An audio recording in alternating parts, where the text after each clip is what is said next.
Dito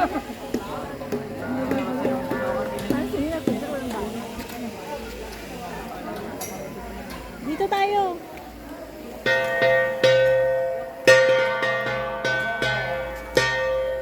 Sige, maganda ka muna kay Daryl. Maganda kayo dyan kung maganda niya.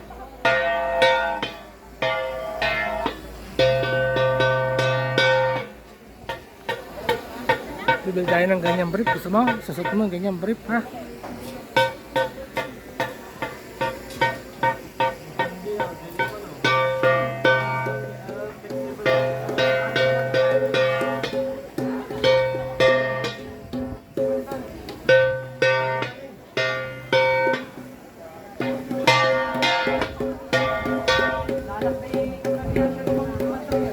Yun lang ako. Hindi na, pwede isa siya.